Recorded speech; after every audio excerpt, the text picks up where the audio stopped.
महंगाई वो दीमक है जो हमारे देश को खा रहा है, इसीलिए हम इन्फ्लेशन एडजस्टेड रिटर्न्स पे इनकम टैक्स लगाते हैं।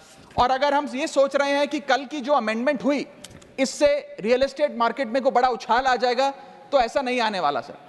आज हमारे होम बायर्स हो या इन्वेस्टर्स हो, वो रियल एस्टेट खरीदने से बचेंगे, क्योंकि 23 जुलाई 2024 के बाद खरीदा गया जो भी एसेट है उस पे तो इंडेक्सेशन मिलेगा नहीं। आपने मात्र 23 जुलाई से पहले खरीदे गए एसेट्स पे इंडेक्सेशन दिया। और इसी के साथ साथ एक बहुत बड़ी रीसेल मार्केट हिंदुस्तान में रियल एस्टेट की, क्योंकि हर व्यक्ति नया घर नहीं खरीद सकता, इसलिए रीसेल होती है। रीसेल मार्केट में भारी गिरावट देखी जा रही है। जब मकान बिकेंगे नहीं तो रेंटल इनकम बढ़ेगी, लोगों के मकानों के किराए में एक भारी उछाल देखा जा रहा है, लोगों का खर्च बढ़ने वाला। और इसी के साथ साथ जो फॉरेन इन्वेस्टमेंट भारत के रियल एस्टेट में होता है वो भी गिरने वाला है, ऐसी मैं आज इस सदन में भविष्यवाणी करता हूं। इसके साथ साथ रिटेल इन्वेस्टर यानी कि भारत के मिडिल क्लास की कमर तोड़ने का काम सरकार ने कैसे किया। एक ही बजट में शॉर्ट टर्म कैपिटल गेन को 15% से बढ़ाकर 20% कर दिया, और उसी बजट में लॉन्ग टर्म कैपिटल गेन को 10% से बढ़ाकर 12.5% कर दिया इक्विटी पे और अन्य पदार्थों पे। यानी कि आप एक ही बजट से तमाम तरीके के इन्वेस्टर्स जो शॉर्ट टर्म के लिए एक छोटी अवधि के लिए एसेट खरीदते हैं या लंबी अवधि के लिए एसेट खरीदते हैं, दोनों की कमर आपने तोड़ने का काम किया। और इस देश में रिटेल इन्वेस्टर को कुचलने का काम यह सरकार करने जा रही है। मैं आपके माध्यम से अनुरोध करूंगा कि don't take middle class retail investor for granted. हमें कैसे फाइनेंशियल इंक्लूजन इस देश में बढ़ानी है उस दिशा में काम करना चाहिए, ना कि कैसे हम इस देश में इन्वेस्टर्स, हाउस होल्ड इन्वेस्टमेंट्स और रिटेल इन्वेस्टमेंट्स को कम करें, उस सिलसिले में हम काम करें। मेरा दूसरा भाग आज के वक्तव्य का है जीएसटी पर। पहले तो मैं सरकार के मंत्री नितिन गडकरी जी का जो एक चिट्ठी सामने आई, उन्होंने अपनी सरकार के वित्त मंत्री को चिट्ठी लिखते हुए कहा कि लाइफ इंश्योरेंस और हेल्थ इंश्योरेंस पर जो 18% जीएसटी लगाया उसे वापस लिया जाए।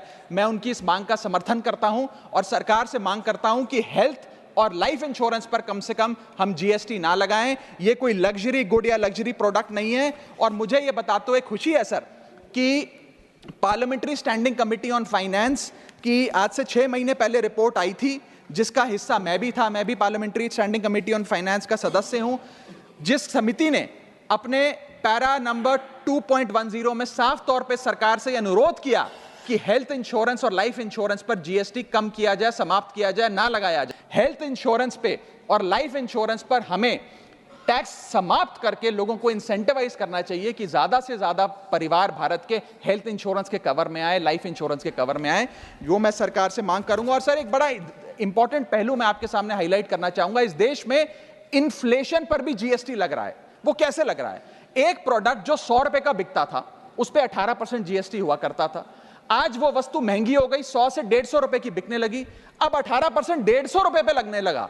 यानी कि 50 रुपए की जो महंगाई है उस पर भी सरकार जीएसटी लेने लग गई है, which is GST on inflation. मैं चाहूंगा कि सरकार इस पर विचार करे। और अंत में सर अपनी बात समाप्त करने से पहले एक और दिलचस्प मुद्दा आपके समक्ष रखना चाहूंगा, which is problem of multiple taxation. हम लोग एक ही चीज पर न जाने कितनी बार टैक्स भरते हैं। जैसे कि जब आप पैसा कमाते हैं तो इनकम टैक्स भरते हैं, उस इनकम से आप गाड़ी खरीदते हैं तो गाड़ी खरीदने पर जीएसटी देते हैं, जब गाड़ी खरीदते हैं तो रोड टैक्स भी सरकार आपसे वसूलती है, फिर रोड डेवलपमेंट सेस भी आपसे लेती है, अब आप मोटर इंश्योरेंस भी कराएंगे गाड़ी का तो उस पर भी जीएसटी लेती है, और उसके बाद आप जब पेट्रोल या डीजल भरवाएंगे उस पर भी सेस और वैट लेती है, और अंत में जब आप अपनी गाड़ी को सड़क पर चलाएंगे तो टोल टैक्स के नाम पर जनता से पैसा वसूलती है।